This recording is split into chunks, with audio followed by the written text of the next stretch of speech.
यह कहानी है एक छोटे से गांव की, जहां काफी समय से बारिश नहीं आ रही थी।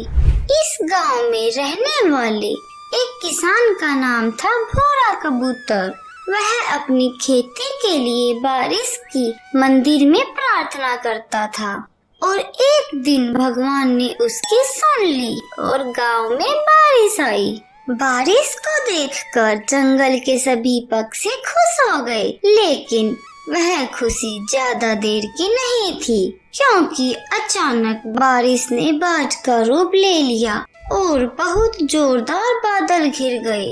भूरा को आनंदित होने की बजाय डर लगने लगा।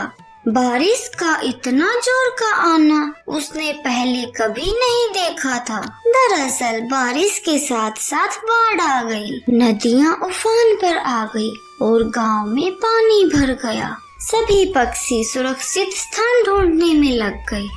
भूरा कबूतर भाग भाग कर अपने परिवार को एक उच्च स्थान पर ले जाने के लिए दौड़ रहा था। वह बचाव के लिए बहुत मेहनत कर रहा था, लेकिन जल्दी ही उसे पता चलता है कि उसकी मेहनत काम नहीं कर रही है। बाढ़ ने अपनी ताकत से गांव को अपने वश में कर लिया था। भूरा कबूतर ने देखा कि लोग एक दूसरे की मदद कर रहे हैं, एक दूसरे को उभारने की कोशिश कर रहे हैं और अपने जरूरतमंद पड़ोसियों की देखभाल कर रहे हैं। उस वक्त भूरा ने समझा कि यह बात एक सच्ची परीक्षा है और वे लोग इससे सीख रहे हैं। भूरा कबूतर जान गया था कि जब भी कोई समस्या आती है तो सभी एकजुट हो जाते हैं। अपना भला सोचने की बजाय सबका भला सोचने लग जाते हैं। धीरे धीरे बाढ़ अपनी ताकत खो रही थी और एक समय पर बिल्कुल थम गई। बारिश के कहर के बाद धरती ने नई उम्मीद के साथ एक मुस्कान की। भूरा कबूतर अब समझ गया था कि समस्या एक अवसर है जो लोगों को और अधिक मजबूत बनाती है और उन्हें एक दूसरे का साथ देने का बल देती है। इस कहानी से हमें यह सीखने को मिलता है कि जीवन में समस्याएं आती रहेंगी, जाती रहेंगी, लेकिन हमें उनसे निराश नहीं होना चाहिए। हमें उनका सामना करते हुए सामाजिक जोड़ बनाए रखना चाहिए और एक दूसरे की मदद करते हुए आगे बढ़ना चाहिए। सीतापुर के जंगल में एक चीनू नाम की चिड़िया रहती थी। वह स्कूल जाया करती थी। वहाँ उसकी दोस्ती एक मिंकू नाम के कौवे से हो जाती है। दोनों एक ही स्कूल से अपनी पढ़ाई पूरी करते हैं और आगे चलकर एक ही कॉलेज में अपना दाखिला करवा लेते हैं। धीरे धीरे करके उनकी वह दोस्ती प्यार में बदल जाती है। अब दोनों अपना कॉलेज कंप्लीट करके एक दूसरे से शादी कर लेते हैं। चिन्नू को वीडियोज बनाने का बहुत शौक था। एक दिन मिंकू उसे कहता है, अगर तुम्हें वीडियो बनाना इतना पसंद है तो क्यों ना तुम YouTube पर अपनी वीडियो बना के डालना शुरू कर दो। चिन्नू को भी उसकी बात पसंद आती है और वह ऐसा ही करती है। जब उसकी सास को इस बात का पता चलता है तो वह चिन्नू को कहती है, अरे ओ इंग्लिश मैडम, तुम क्यों हमारी बेइज्जती करवा रही हो? क्या हुआ मम्मी जी? क्या तुम्हें पता है जंगल के सभी पक्षी हम पर थू थू कर रहे हैं और कह रहे हैं कि उनकी बहू छोटे छोटे कपड़े पहनकर वीडियो बनाती है।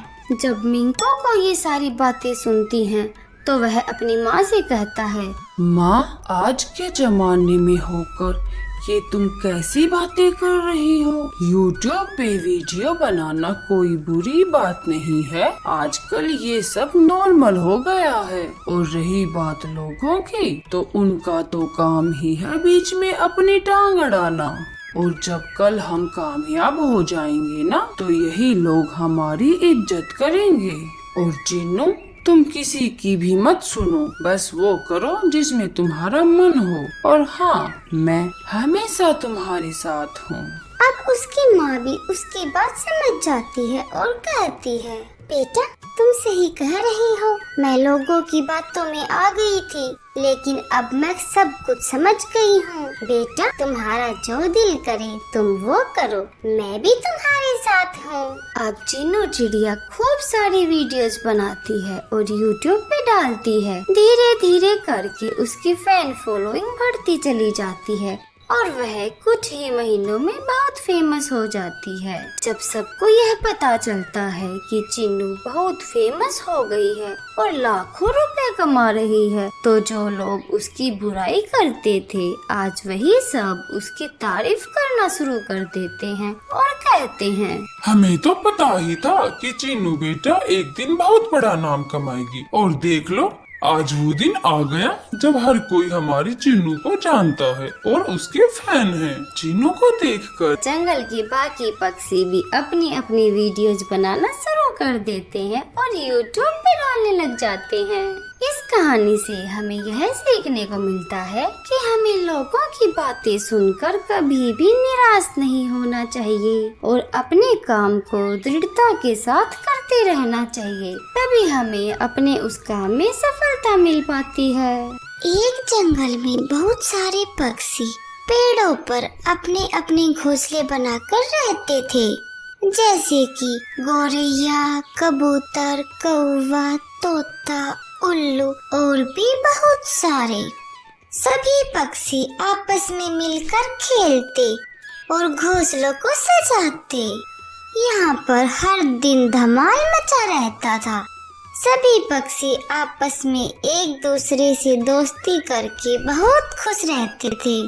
एक दिन एक बहुत बड़ा और खूबसूरत पक्षी वहाँ आया।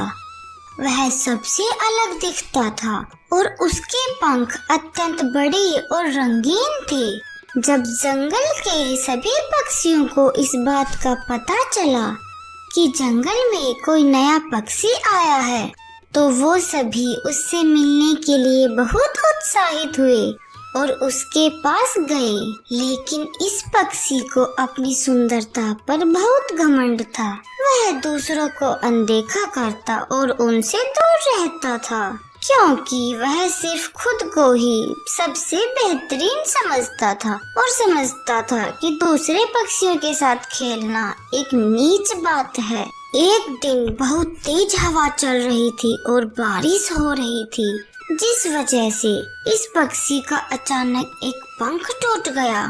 अब वह अपने एक पंख के बिना ठीक से उड़ नहीं पा रहा था। थोड़ी देर बाद उसने देखा कि जंगल के बाकी पक्षी उसके साथ बड़े प्यार से खड़े हैं। वे सभी मिलकर उसका सहारा बन गए और उड़ने में उसकी मदद करने लग गए। ये सब देखकर उसकी सोच बदल गई और उसने सभी पक्षियों से अपनी गलती की माफी मांगी। अब इस पक्षी ने भी उन सबको अपना मानना शुरू कर दिया और उनका सम्मान करने लग गया। अब वह सबका एक बहुत अच्छा दोस्त बन गया और सबके साथ खुल मिलकर रहने लग गया। इस कहानी से हमें यह सीखने को मिलता है कि हमें दूसरों का सम्मान करना चाहिए, क्योंकि हमारा आपसी सहयोग और मिलजुल कर रहना ही अपने अपने लक्ष्यों की प्राप्ति करने में मदद कर सकता है। अगर आपको हमारी यह स्टोरी पसंद आई हो तो वीडियो को लाइक और चैनल को सब्सक्राइब करना ना भूलें। धन्यवाद।